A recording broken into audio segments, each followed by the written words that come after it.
Coming up, in the 2019 general election, the Conservative Party won a massive majority, fueled by the pledge to get Brexit done, alongside other headline-grabbing manifesto promises. They pledged a future of prosperity, fairness and national progress. 4 years later, and the reality is starkly different. In this video, I'll be taking a look at each of those Tory manifesto pledges and detailing the stark truth about the Tories' unfulfilled commitments. Stay tuned.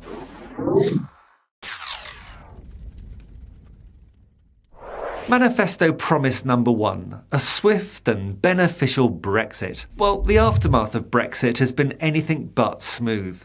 From trade disruptions to the Northern Ireland debacle, Boris Johnson's promised oven-ready deal has proved to be just another Johnson lie, and has left the UK isolated and struggling with post-Brexit red tape and exactly the kind of non-tariff barriers that the Tories called Project Fear prior to Brexit. No one's talking about leaving the single market, they'd assured us. Absolutely nobody is talking about threatening our place in the single market. The Brexit Secretary, David Davis, even assured us that there will be no downside to Brexit, only a considerable upside. Yet here we are, with an economy 5.5% smaller than it would have been without Brexit, and about to officially enter recession yet again. The UK economy is floundering, with the brunt of misguided policies and Brexit fallout hitting low to average income people the hardest.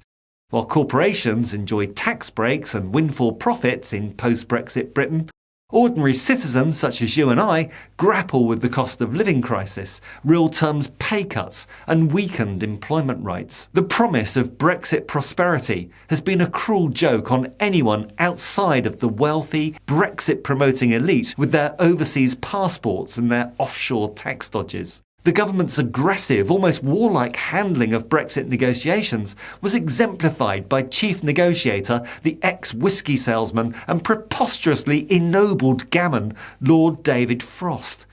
This is the ignoramus who insisted that the UK must have complete autonomy over its laws and regulations while still expecting favourable trade terms with the EU.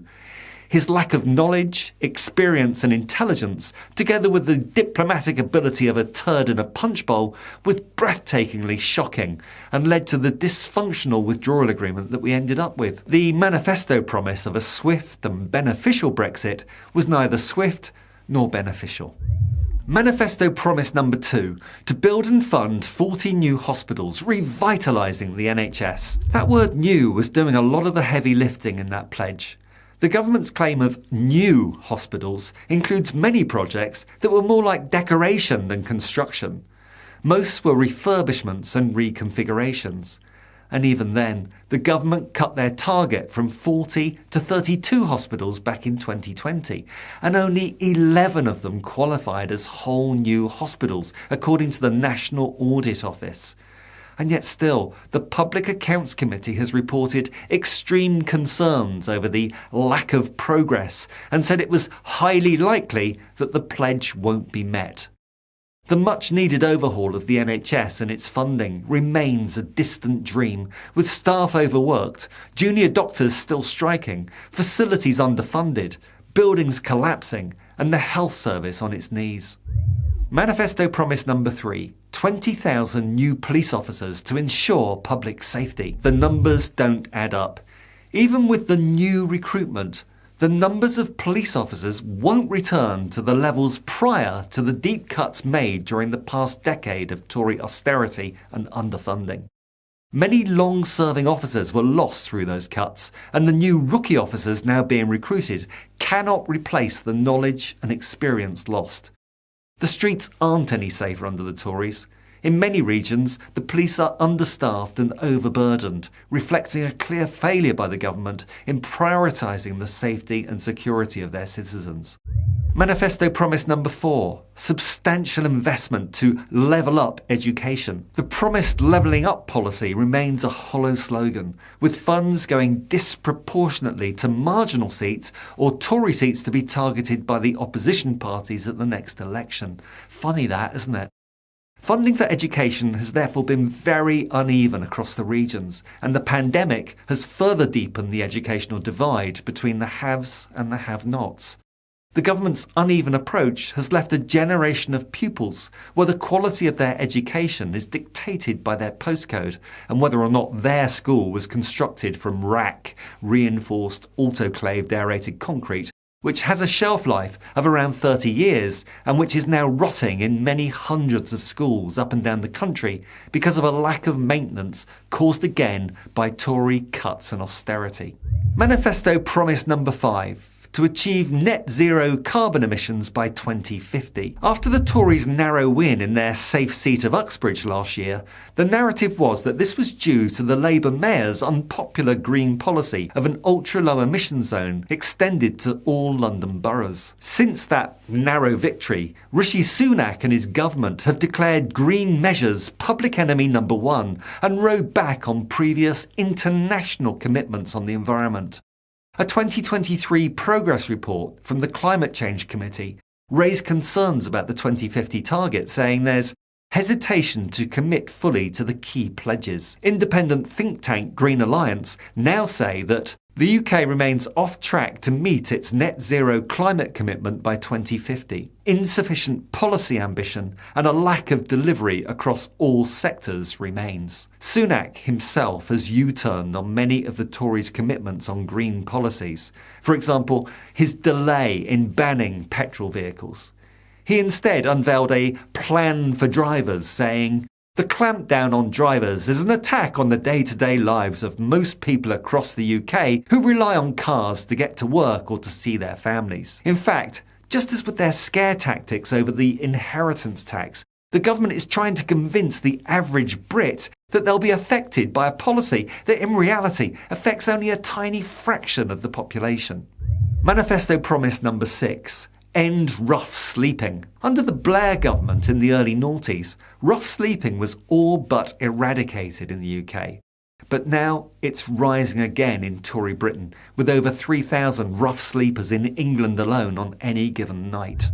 Manifesto promise number 7. Ban no-fault evictions. They haven't and won't before the next election. Manifesto promise number 8. Reduce health inequality. The reality is that health inequality is rising in the UK, in part due to the chronic underfunding of the NHS by this Tory government.